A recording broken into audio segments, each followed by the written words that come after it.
Matrix. अब इसके introduction में देखो आव्यूह है, तो इंट्रोडक्शन में आप ये देखेंगे कि आव्यूह का जो बेसिक मीनिंग है वो आयताकार संरचना, रेक्टेंगुलर अरेंजमेंट।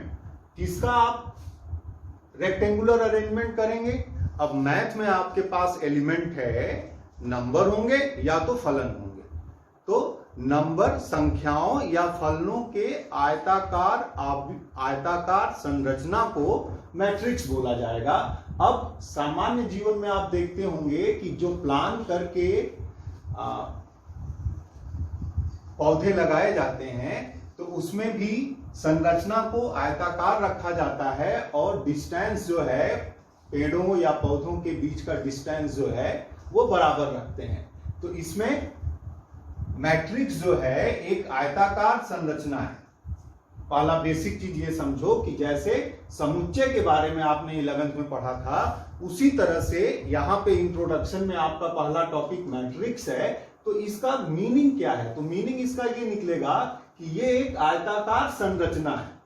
अब आयताकार संरचना होगी किसकी? संख्याओं का या फलनों का? अब संख्याओं या फलनों के आयताकार संरचना को आप आव्यूह कहेंगे या मैट्रिक्स बोलेंगे। तो इसका जो नोटेशन होगा, किससे आप रिप्रेजेंट करेंगे, किससे प्रदर्शित करेंगे किसी भी आव्यूह के लिए, इसको हमेशा आप इंग्लिश के कैपिटल लेटर से डिनोट किया जाएगा। तो इंग्लिश के कैपिटल लेटर से आप डिनोट करेंगे तो आपके पास मान लीजिए कि फर्स्ट एग्जांपल ले लिए मैट्रिक्स ए। अब जो संरचना होगी उसके लिए आपके पास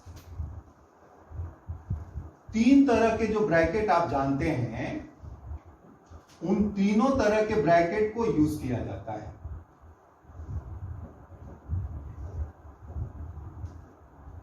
कैपिटल ब्रैकेट, कर्ली ब्रैकेट और स्मॉल ब्रैकेट। तो सामान्य रूप से आप देखोगे कि कर्ली ब्रैकेट का यूज कम दिखेगा बुक्स में, लेकिन है सिस्टम में। तीनों ब्रैकेट में आप आयताकार संरचना को प्रदर्शित करोगे। अब आयताकार संरचना होगी तो आप देखेंगे कि आयताकार संरचना को जब दिखाया जाएगा तो आपके पास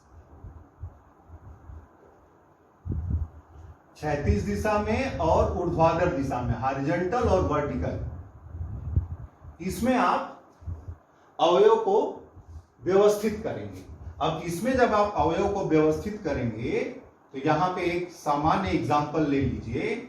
आप किसी भी अवयव को, अगर मैट्रिक्स ए है तो इसको दे दिया जाएगा स्मॉल ए का नोटेशन। अब देखो पहली पंक्ति जो है तो इसका इंडेक्स हो गया R1, दूसरी पंक्ति जो है, दूसरा रो या पंक्ति जो है वो हो गया R2, तीसरा जो हो गया वो R3। अब मान लीजिए कि लास्ट वाला जो है वो Rm है, अंतिमवा जो पंक्ति है वो M1 है। अब पहला जो स्तंभ होगा, स्तंभ को आप कॉलम बोलेंगे, तो पहला जो स्तंभ होगा वो C1, दूसरा स्तंभ वर्टिकल लाइन C2,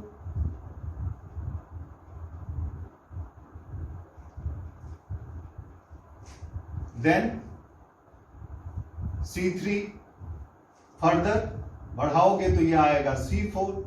अब लास्ट में आ जाएगा अंतिम पंक्ति जो होगी वो मान लेते हैं कि N होगी।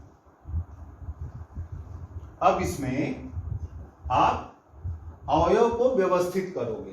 तो अगर मैट्रिक्स को A से प्रदर्शित किया गया तो यहां पे इसका अवयव स्मॉल a से डिनोट किया जाएगा, B से है तो स्मॉल b से डिनोट करेंगे, C से रिप्रेजेंट किया गया तो स्मॉल c से रिप्रेजेंट करेंगे। अब पहला अवयव है ये, तो पहले अवयव को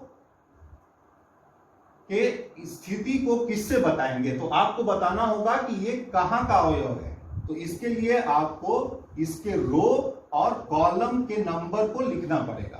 तो पहला नंबर जो है हम लोग लिखते हैं रो का, और दूसरा नंबर जो होता है वो जो वर्टिकल लाइन है वो कॉलम का लिखेंगे।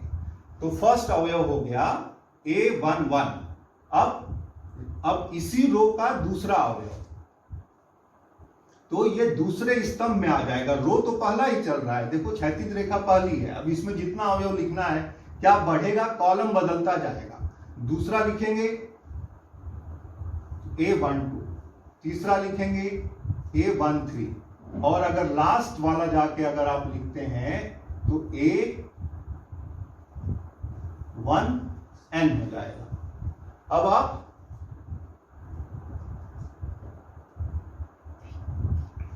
दूसरे रो को स्टार्ट करोगे तो पहला इंडेक्स जो है वो रो का डालना है आपको, तो इसका पंक्ति की संख्या मतलब रो का नंबर इसका देखो यहां पे 2 है। अब इसमें ऊपर देखो स्तंभ क्या है, कॉलम क्या है 1, तो ये इंडेक्स पड़ेगा इसका 2-1। फिर यहां पे अब देखो दोनों का इंडेक्स 2-2, पहले रो का लिखना है फिर कॉलम का लिखना है। A23, लास्ट में आ जाएगा 2N। सेकेंड रो का अंतिम एलिमेंट जो होगा लास्ट वाला होगा वो 2N हो जाएगा। अब इस तरह से इसमें तीसरा आएगा, चौथा आएगा, पांचवा आएगा, तो अब इसको ऐसे ही प्रोसीड कर लो।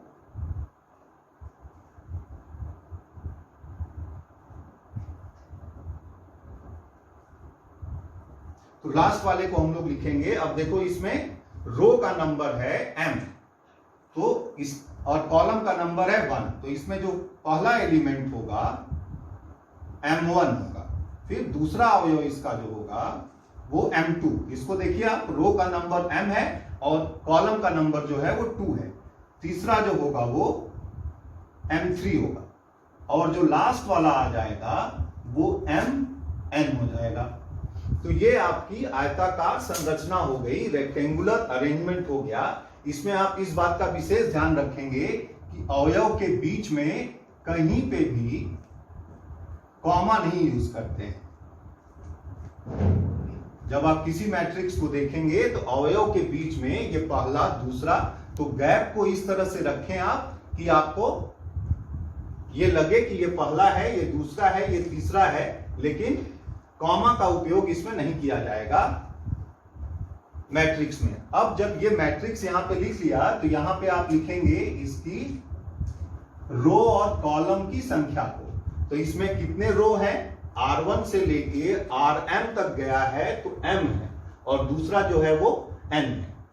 अब इसी का शार्ट रिप्रेजेंटेशन क्या होगा, छोटे में इसको क्या लिखेंगे, हमेशा आप इतना बड़ा तो लिखेंगे नहीं, तो कोई भी अवयव इसका हो गया, सारे अवयव इसके A से स्टार्ट हो रहे हैं। क्या बदल रहा है इसमें, ध्यान से देखो, बदल रहा है इसमें रो और कॉलम का नंबर, कहीं रो का बदल रहा है, कहीं कॉलम का बदल रहा है। तो रो और कॉलम के नंबर को वेरिएबल बना देंगे, और इसके लिए सिंबल जो सामान्य रूप से यूज होता है वो I और J है। तो इसका सिंबल हो गया AIJ, element of ith row and jth column. ith row और jth कॉलम का अवयव है यहां पे। अब उसका फुल फॉर्म यहां अभी आपको पूरा दिखाया गया, नीचे इसका ऑर्डर लिख देंगे M/N। अब यहां पे जब आप M/N लिख दिया तो इसका हो गया कि I जो है वो अभी इसके पहले दिखाया गया, फर्स्ट इंडेक्स जो है वो 1 से लेके M तक जाएगा, और दूसरा इंडेक्स जो है मतलब कॉलम का नंबर जो है वो 1 से लेके N तक जाएगा। अब इसमें सेकेंड आएगा